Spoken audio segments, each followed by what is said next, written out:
For a child born in Singapore in the late 1970s, home was often a 1- or 2-room HDB rental flat.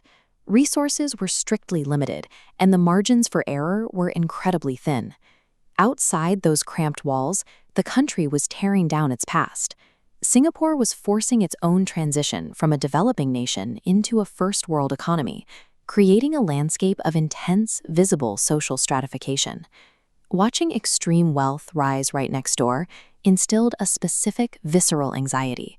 If you didn't climb the new economic ladder, you fell, and the drop-off was steep. Escaping the rental flat became a psychological imperative for survival. It required a rigorous strategy for navigating the meritocracy. But that strategy arrived through the glowing television. Every afternoon, the local SBC network broadcast high-quality, syndicated animation to latchkey kids returning from school. One character resonated deeply. To this demographic, Scrooge McDuck modeled the exact rags-to-riches trajectory the nation itself was attempting. Scrooge's history in the Yukon provided a vocabulary for the grit required to survive the Singaporean school system. His mantra of being tougher than the toughies functioned as a survival tactic for kids in rental flats. That internal hardness merged with kiasu culture, the intense local fear of losing out, forming a specific psychological profile, the SBC meritocratic. This exposure cemented a generation defined by scarcity. They developed a memento culture, where wasting a grain of rice or a plastic bag felt wrong, setting the stage for aggressive, calculated wealth building. The climb starts in the classroom. In a country with zero natural resources, a top-tier educational certificate is the primary asset.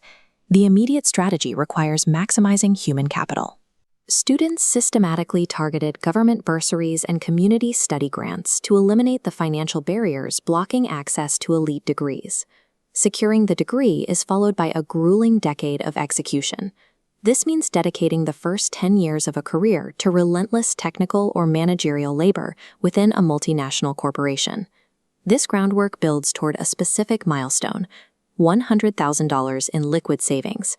Locally, this is known as the first pot of gold. This flowchart demonstrates the mechanics of smart, frugal living.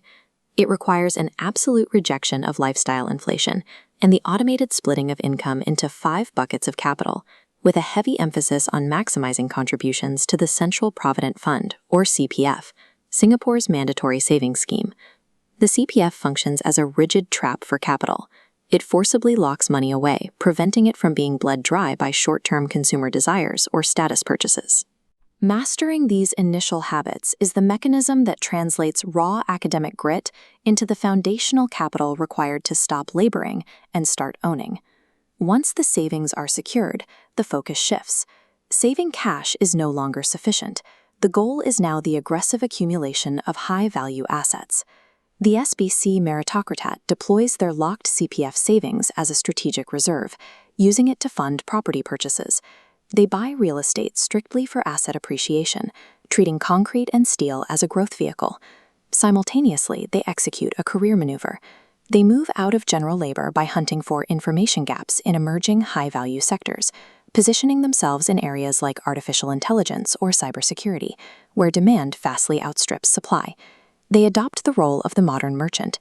Rather than mining the gold, they build the supply chains and facilitate the trade, perfectly mirroring Singapore's own macroeconomic strategy as a global logistics hub.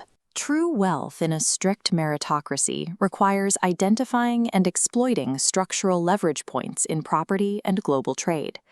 However, navigating this gauntlet introduces a severe psychological danger: hostile miser syndrome.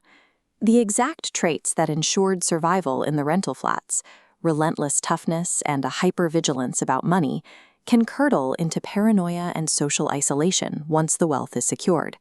The result is an obsession with the hoard itself.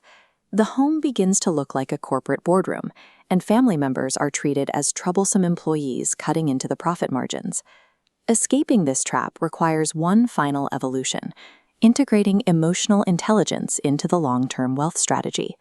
The final objective is using financial freedom to buy back time.